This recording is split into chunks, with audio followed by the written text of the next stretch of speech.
Pessoal, aqui é Marcelo Serrano, esse é mais um episódio do podcast Tal Views. Antes de começar, eu deixo o convite para você que nos acompanha aqui no podcast seguir as nossas outras plataformas. A gente tem criado vários conteúdos complementares aos episódios no Instagram e a gente compartilha todos os relatórios aqui do Research da área macro no canal do Itaú Views no Telegram. Bom, hoje a gente vai falar sobre dólar. A ideia é tentar identificar os fundamentos desse movimento forte de apreciação frente às outras moedas. A gente vai falar um pouco de perspectivas futuras para o dólar, tendências para a moeda e olhamos também para o seu status dominante. Aí, se a gente olhar para reservas internacionais, transações globais, a gente vai falar um pouquinho disso também. E, por fim, a gente vai tentar traduzir todo esse cenário para os mercados, né? Falando um pouco de impacto para os principais ativos de países emergentes, olhando para o Brasil, falar um pouco impacto para as economias. Então, vários temas hoje aqui e participam dessa discussão o Pedro Schneider, que é economista do Itaú Unibanco, e o Maurício Junqueira, que é head da mesa internacional da tesouraria aqui do Itaú. Maurício, Pedro, tudo bem? Bem-vindos. Tudo bom, obrigado pelo convite. Tudo bem, Marcelo, Maurício. Beleza. Bom, Pedro, acho que dólar para cima é uma máxima que a gente já está acostumado, a gente já vem comentando há algum tempo essa apreciação frente a outras moedas, mas queria começar te perguntando o que explica esse movimento e se há espaço para mais valorização ainda ou a gente chegou num teto? A gente publicou essa série de 2 relatórios, acho que um é mais uma perspectiva de curto, médio prazo, que a situação da economia dos Estados Unidos tem uma explicação dominante ali para toda essa discussão do dólar, e outra uma questão mais de médio e longo prazo, que entram mais questões geopolíticas, de protagonismo de outras moedas ou outros ativos nas transações internacionais. Acho que nesse primeiro tema, assim, né, do viés para a moeda no curto prazo, curto médio prazo, acho que é muito correlacionado com a discussão do excepcionalismo americano, que se fala. Excepcionalismo é a força da economia americana em relação às outras economias do mundo, mas também a situação da inflação nos Estados Unidos frente a de outros países. A gente teve recentemente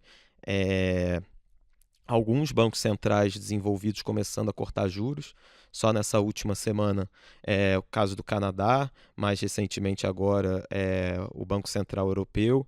Então você tem alguns países envolvidos começando a cortar juros, só que nos Estados Unidos ainda tem uma discussão se as condições exatamente ainda estão lá, dada a resiliência da economia americana e dado os prints, principalmente um primeiro trimestre de inflação bem mais pressionada.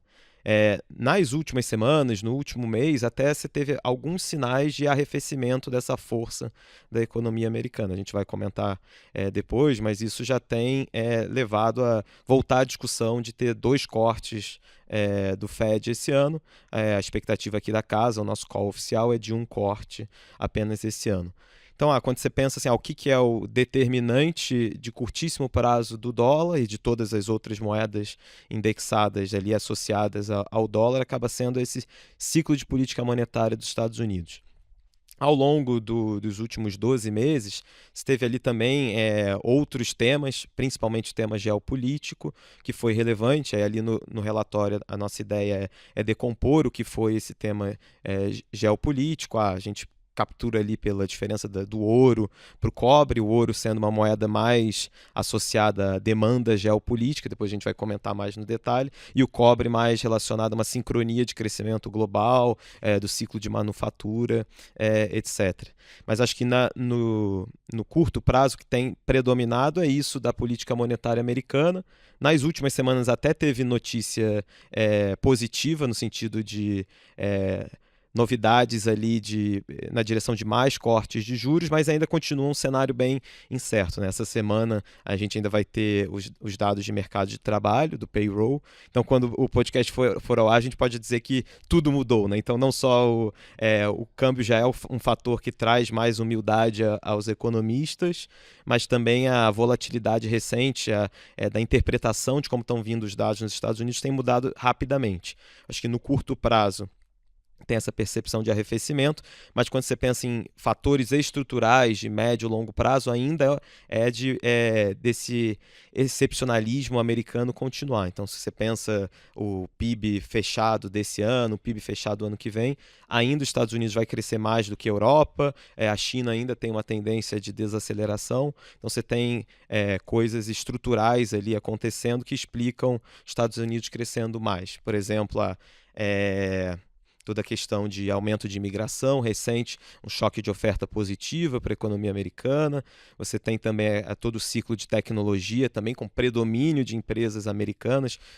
Vários episódios aqui do Itaú Views trouxeram essa discussão das empresas tech americanas subindo bastante na bolsa. Então, acho que tem vários fatores ali que explicam isso, mas no curtíssimo prazo está muito na discussão quando o Fed vai cortar juros. Para o médio prazo, acho que ainda tem esse predomínio do crescimento americano mais forte que o resto e explica um dólar, pelo menos, sustentado nos patamares atuais.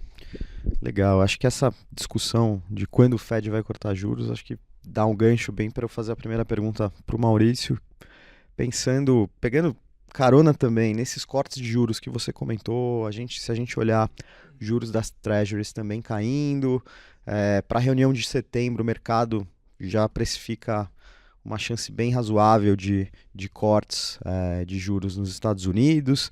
Com todas essas perspectivas, Maurício, como você acha que os agentes de mercado têm se posicionado aí nesse cenário mais curto-prazista de incerteza aí de política monetária? Tá, então acho que, como você falou, né, o Pedro comentou que no primeiro trimestre a gente teve surpresas altistas, né, tanto de inflação quanto de atividade, nos Estados Unidos principalmente, e então a gente entrou no ano em janeiro ali com otimismo em relação a um ciclo de cortes em todas as economias, né, emergentes e desenvolvidas, e o mercado foi surpreendido então com essas divulgações de inflação mais altas e teve uma correção importante aí, tanto na parte das curvas de juros, quanto numa valorização importante do dólar. E, recentemente, vou dizer aqui, 2 semanas atrás, os números nos Estados Unidos começaram a vir mais fracos, principalmente do lado da atividade, e o mercado voltou a alocar um pouco mais de risco em emergentes, principalmente nas moedas e curva de juros. Então, os números de inflação, os últimos 2 números já foram um pouco melhores do que janeiro e fevereiro, né? Então, março e abril já foram um pouco mais benignos, mas ainda altos, né? Vale dizer. Então, o mercado ainda estava um pouco naquela dinâmica ainda de piora, né, de baixa alocação de risco emergentes, e agora recentemente voltou a fazer essa aposta, né? Então a gente vê esse movimento com a Treasury fechou 20, 30 bases num período curto, isso acabou ajudando os ativos de risco. Vale dizer também que isso foi, vamos dizer, até a sexta-feira da semana passada. E a gente já teve alguns sustos nessa semana. Então, resultado da eleição no México no final de semana. E no dia seguinte, o resultado da eleição da Índia trouxe muita volatilidade para o mercado. Então, as moedas desvalorizaram bastante. E então, todo esse carry trade que foi montado nessas últimas semanas teve um desmonte dessas posições bem agudo nesses 3 primeiros dias dessa semana. Então, eu acho que o mercado tomou esse susto agora, mas eu acho que o que vale, como o Pedro comentou, vai ser os Estados Unidos, né, o Fed, o que eles vão fazer, e os dados importantes que a gente vai ter, inclusive amanhã, né, que tem o payroll. Então, acho que isso vai ser mais importante para dar o direcionamento do mercado aí nas próximas semanas. Perfeito. E se a gente trazer toda essa discussão, Pedro, para comentar impactos no real, eu queria perguntar a tua avaliação, se a gente deve continuar vendo uma desvalorização do real, até mais acentuada do que a de outras moedas frente ao dólar, e como que tudo isso também impacta a nossa condução aí da política monetária, pensando na manutenção aí de um diferencial de juros. Sim. assim, se você pega historicamente, uma série assim, bem longa, os movimentos do real têm uma correlação altíssima com essas cestas de moeda multilateral do dólar, né? Uma correlação de 80%. Então, normalmente, quando o dólar está forte, o real também fica mais depreciado. E aí, assim, a grande questão é o que que pode suavizar ou não esses movimentos. É a percepção do prêmio de risco doméstico, condução da política econômica aqui dentro, os fundamentos de crescimento e de inflação aqui dentro. Tudo isso acaba importando, inclusive, a nossa principal deficiência, que é a questão fiscal. Então, quando você olha assim, na margem, né, nos últimos meses, o que tem acontecido é o dólar fortaleceu, como essa volatilidade do ciclo de política monetária do Fed que a gente comentou, mas também o real tem performado pior do que outras moedas emergentes. Eu acho que isso é função, primeiro, que o BC aqui cortou juros antes da maioria dos lugares. Ele foi o primeiro a subir e, portanto, também o primeiro a cortar, então estava à frente do ciclo de política monetária, tendo um diferencial de juros menor agora na ponta. Então, uma moeda mais depreciada, mas também com ruídos na condução de política econômica que mudaram um pouco a percepção dos fundamentos aqui dentro. Desde a mudança das metas fiscais, desde discussão da governança de empresas estatais, passando também pela própria condução da política monetária, todo o ruído que teve em torno do dissenso do último Copom. Acho que para frente, assim, a política monetária, da última vez que eu falei aqui, até brinquei, então vou repetir a mesma brincadeira, não é que a gente tem meta de câmbio, não tem meta de diferencial de juros com o Fed, então não tem uma relação mecânica, né, que é o espelho quando você está mais cauteloso em relação àquele tradicional cautelosamente otimista. Então, quando você não está cautelosamente otimista, diz que não tem uma relação mecânica com coisas que pioraram recentemente. Então, o que chama atenção para a condução da política monetária, para o real, é que teve essa piora externa, teve essa piora da percepção dos fundamentos aqui dentro, mas teve também uma piora da dinâmica das expectativas de inflação, né? O Focus, principalmente nos prazos mais longos, tem subido. Isso, mecanicamente, ali no modelo do Banco Central, tem puxado a expectativa de inflação nos próximos 18 meses, que é o que a gente chama aqui no economês do horizonte relevante de política monetária, para cima da meta de inflação do BC, que é o 3%. Então, é natural, nesse momento, que o BC fique mais cauteloso e espere um pouco. O que vai determinar os movimentos para frente de Selic? Primeiro, esse cenário internacional, como a gente falou, talvez no curto prazo os próximos dados sejam mais benignos, mas no médio prazo ele ainda é desafiador. E toda a discussão aqui dentro, né? Discussão aqui dentro que passa pelo fiscal, uma condução ali responsável das contas públicas, de convergência para resultados primários positivos, toda a agenda de receita que vem sendo tocada pelo Ministério da Fazenda e de despesa, que acho que ainda precisa ter uma evolução em relação aos dados correntes, que estão bem pressionados. E isso vai ajudar ou não a gente a ter um ciclo de juros mais extenso, uma moeda se comportar melhor ou pior do que em relação aos pares. Perfeito. Bom, Maurício, todo esse cenário que indica um iminente corte de juros nos Estados Unidos deveria ter um reflexo positivo para a Bolsa e não é o que a gente tem visto, né? Acho que surpreende de alguma maneira o fato das bolsas estarem reagindo negativamente, não antecipando esse movimento. Então eu queria te perguntar como você tem visto o apetite para ativos de risco, principalmente equities, e principalmente se a gente colocar o Brasil nesse bolo aí, que já aparentemente está bem descontado, como é que tem sido visto aí pelos investidores?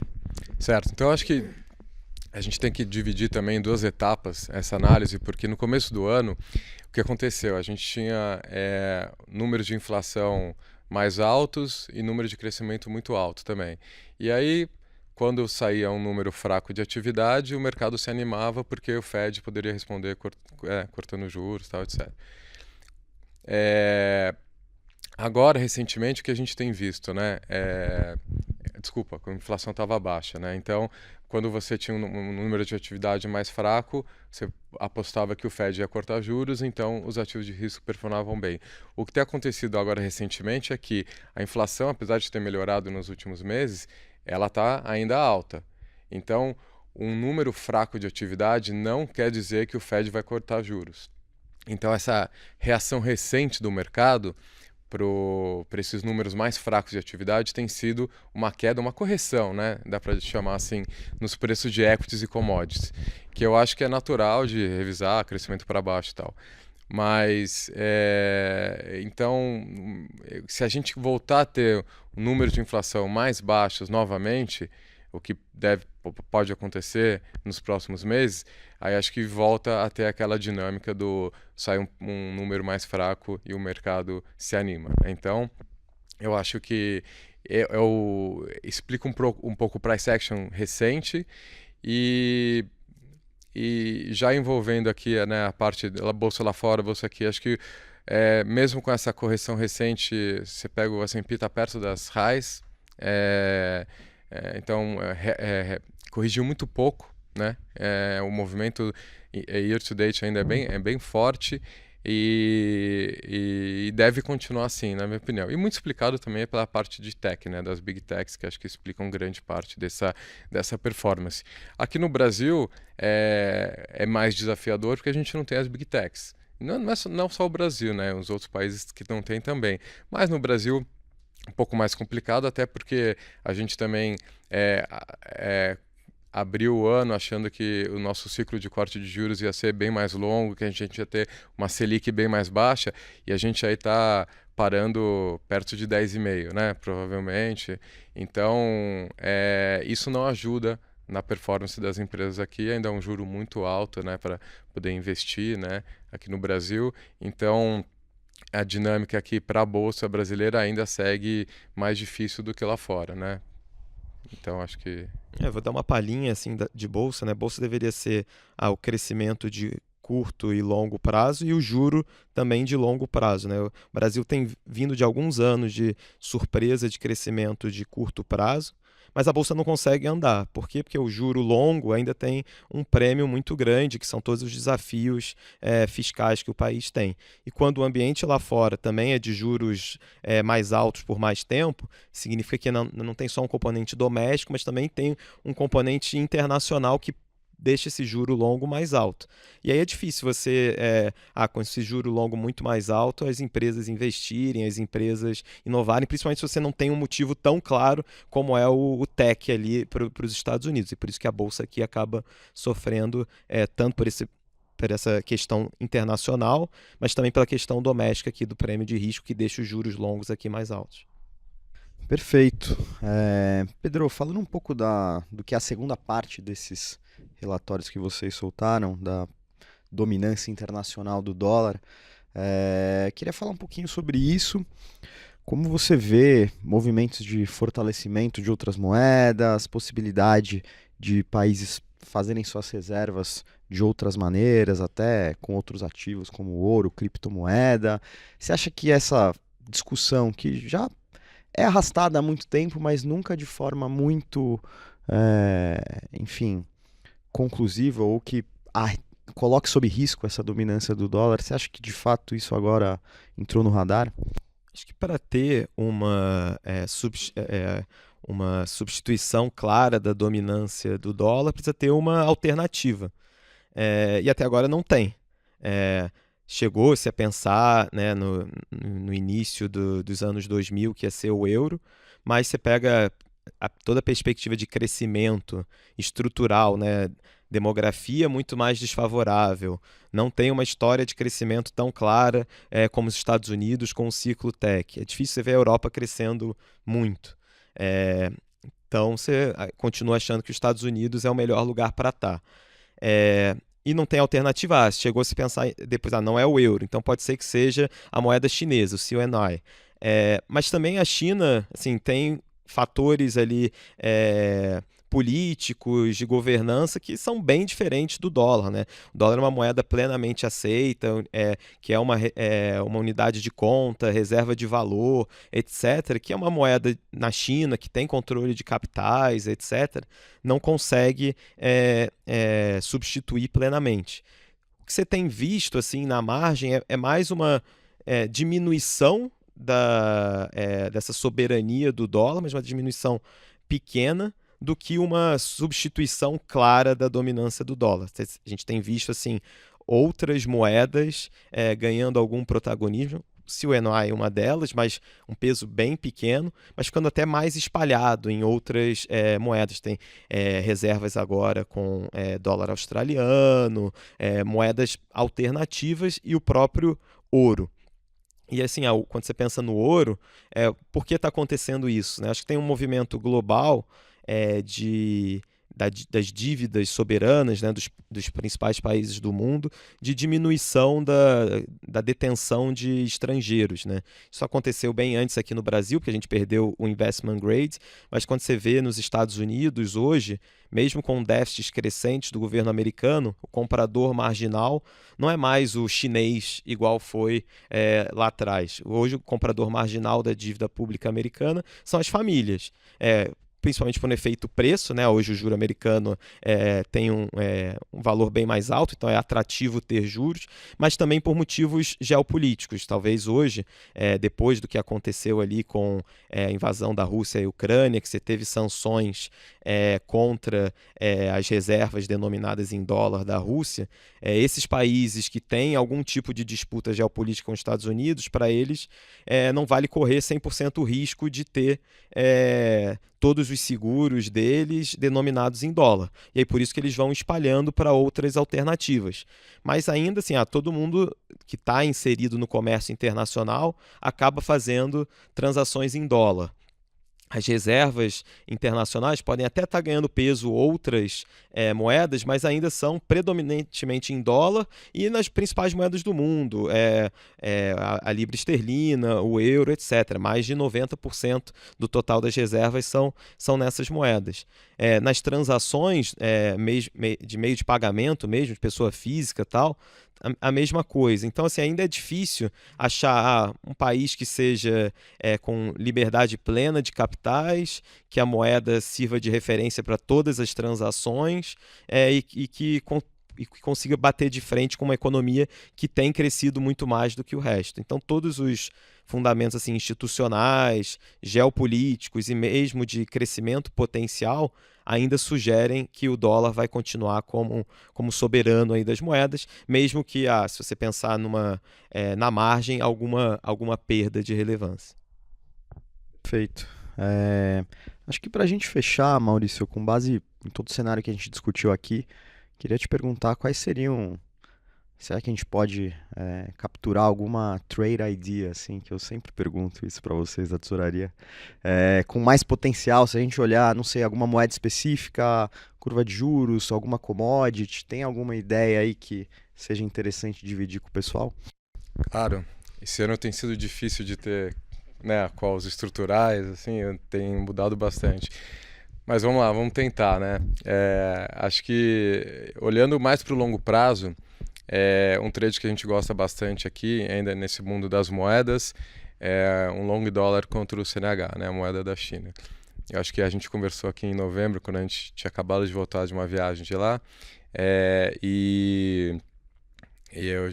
a gente estava mais animado no curto prazo por alguns motivos, mas que o estrutural ainda seguia bem negativo, né? E acho que isso continua, né? Acho que já passou essa parte de estar animado no curto prazo ali no final do ano passado, e desde o começo do ano, então, a gente vem carregando essa posição que acho que vale não só pelos fundamentos, como também com a parte geopolítica e também eleições nos Estados Unidos, né? Então, na nossa opinião, esse modelo de crescimento que a China está perseguindo não é sustentável no longo prazo.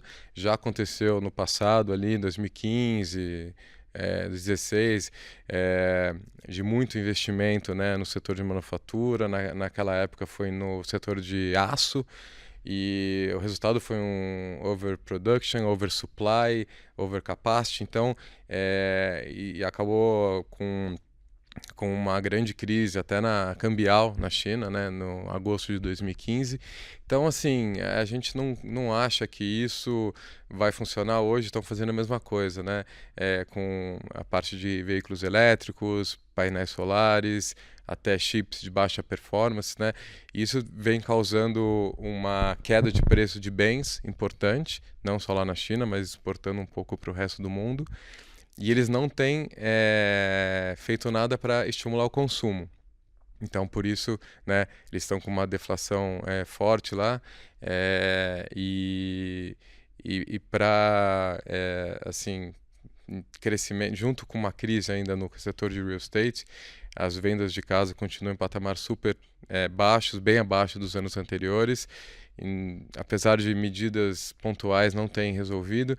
Então você pega essa equação, não fecha, né? Até a gente teve números mais fortes aí no primeiro trimestre, que levaram a revisões de crescimento esse ano, mas não, assim, olhando para daqui 1-2 anos, não parece que é sustentável. Então a gente segue com esse call mais negativo na China. A gente acha que se eles seguirem com esse modelo, vai passar por uma moeda mais depreciada.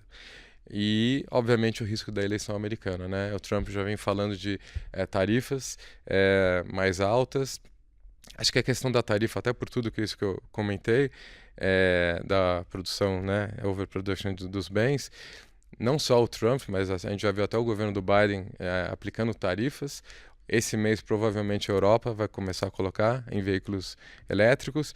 Então, independente de quem ganhar, acho que a gente vai ter mais riscos de tarifas à frente, mas, obviamente, com o Trump, acho que vai ser mais forte, né? Ele vem falando até em número de 60% de tarifas, então, globalmente. Então, tudo isso leva a um risco grande que a gente vê aí no médio prazo para a moeda da China. Isso seria um dólar forte global, mas acho que da China, principalmente, é o nosso call aqui. Indo mais para o curto prazo, a gente tem aproveitado essa semana principalmente, como eu comentei, teve essa reprecificação aí nessas moedas emergentes com a eleição no México e na Índia, e as moedas desvalorizaram bastante, então a gente aproveitou, inclusive o real aqui, então a gente gosta de, no curto prazo, ter posições compradas no real e no peso mexicano. Posições táticas, se o real for lá para o nível de 5,10, acho que já pode zerar. Então, assim, esse nível de 5,30 é importante, a gente acha que deve ser respeitado, esse teto aí por enquanto. Então, assim, tudo vai depender, obviamente, do número de amanhã, que é o payroll. Mas vindo um payroll em linha ou mais fraco, que é o que a gente acha que agora os números vão começar a vir mais fracos, tanto na parte de atividade quanto inflação, acho que o mercado pode dar um respiro e essas moedas emergentes performarem. No mundo de juros, a gente acho que você comentou, né? A gente está com setembro 60% precificado, então já tem dentro do ano de 24 2 cortes já nos Estados Unidos, parece bem fair olhando para o nosso cenário aqui, a gente, né, tem um corte, mas com a melhora que a gente viu recentemente dá para ajustar para 2, então assim, a gente não vê tanta assimetria aqui na curva americana no momento. O que a gente gosta é que a gente tem um pouco posições aplicadas nos juros na Europa e no Canadá, que são os países, como o Pedro comentou, que já iniciaram essa semana o ciclo de afrouxamento monetário. E vamos ver, a gente acha que eles têm mais espaço do que o Fed. Mesmo tendo uma correlação, a gente sabe que esse espaço não é muito grande, mas tem mais espaço, não só esse ano quanto ano que vem. Então, a gente prefere essas outras curvas do que os Estados Unidos, para ficar aplicado. E, por último, você perguntou na parte de commodities, nosso time gosta do cobre. Esse ano teve uma valorização super importante, né, de quase 30%, e a gente corrigiu uns 10% no high nessas últimas semanas. Então, A gente gosta de aproveitar essa queda recente aí para voltar para posições compradas. Nosso call aí também mais estrutural de commodities segue ainda mais positivo nessa parte de metais. E como também falei na nossa última conversa em novembro, tem o call do urânio também, que é uma coisa de mudança de matriz energética que a gente gosta também. Perfeito, acho que a gente conseguiu cumprir bem a pauta de hoje. Eu queria, antes de terminar, novamente agradecer as participações do Pedro e do Maurício aqui com a gente. Valeu. Valeu, um obrigado. Abraço.